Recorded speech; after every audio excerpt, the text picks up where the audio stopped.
My name is Tyler Carlson. I live up here on family land on a farm here in central Minnesota. I didn't grow up farming, but I went to school for restoration ecology and sustainable agriculture. Right now we raise grass-fed beef. My work and what I would do for play kind of blend together here. I got a pretty good gig here, I have to say. There's a couple of things going on here. The primary thing is something called silvopasture. It's an agroforestry practice.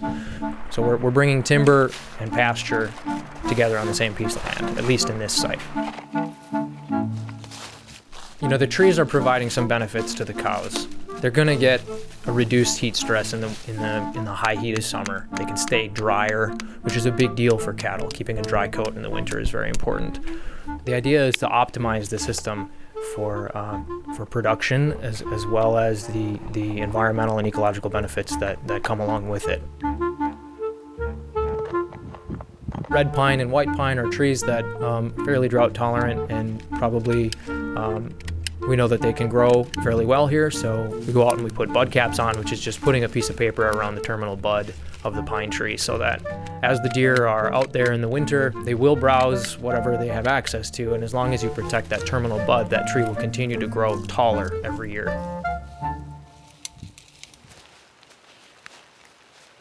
This farm didn't have any livable structures in it a few years ago when we got here, so we put a yurt up. That's what we live in. It's a 24-foot diameter yurt, and it's raining, so there's a little bit of clatter. From a climate change perspective, there's a lot of suggestion that our landscape in Minnesota is going to change pretty dramatically.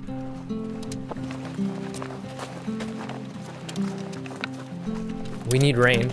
We're right on the edge already, so changes in precipitation could shift things towards more drought-tolerant species. And a lot of pastures around here, when it gets, above 75 up into the 80-degree range, they stop producing forage. They stop producing net photosynthesis.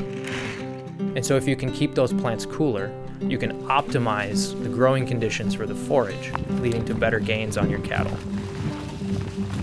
And that's sort of the idea behind agroforestry in general, is you're bringing a lot of pieces together to try and optimize the system, looking for ways that they can work together.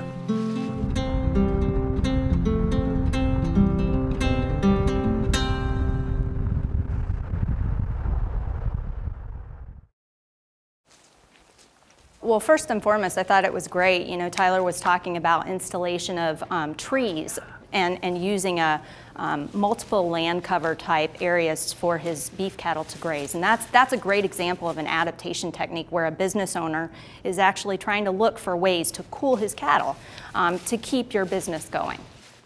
Cattle farming is really sensitive to the climate. We saw incredible droughts and heat waves in the United States in 2011 and then 2012. The drought in 2011 cost 500,000 head of cattle to be put down in Texas alone. It cost about $500 from every working Texan's paycheck. And there are many industries like agriculture that are really sensitive to climate change, and they need to think long-term. How are they going to adapt as climate change becomes worse? If I was in his shoes, I would be concerned not just about the global warming impacts, the climate change impacts here in Minnesota, but in the world. I mean, he's part of a global economy. And so when we have drought and we have other things that affect prices for things like cattle, then that's going to affect him too. Well, I was worried on his behalf about changes in precipitation levels in particular.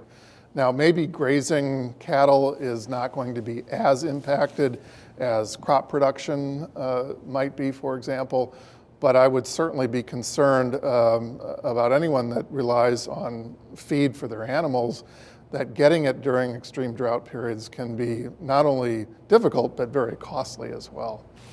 If you look at some of these projections, where pine trees will be able to grow 20, 30, 50 years from now, it's going to be a different Minnesota for our kids and our grandkids.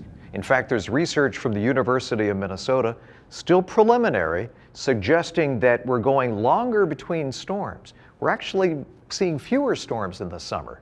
But when it does storm, the rain comes down much harder. And that's a problem for everybody, especially ag, because much of that water is running off into streets and streams. It's not soaking into the soil where farmers need that moisture.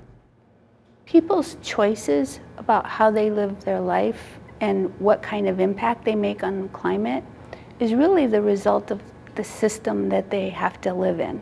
So in the United States, we emit almost 20% of greenhouse gas emissions, and we're only between 4 and 5% of the population. That means we've created a way of life that is extremely unsustainable.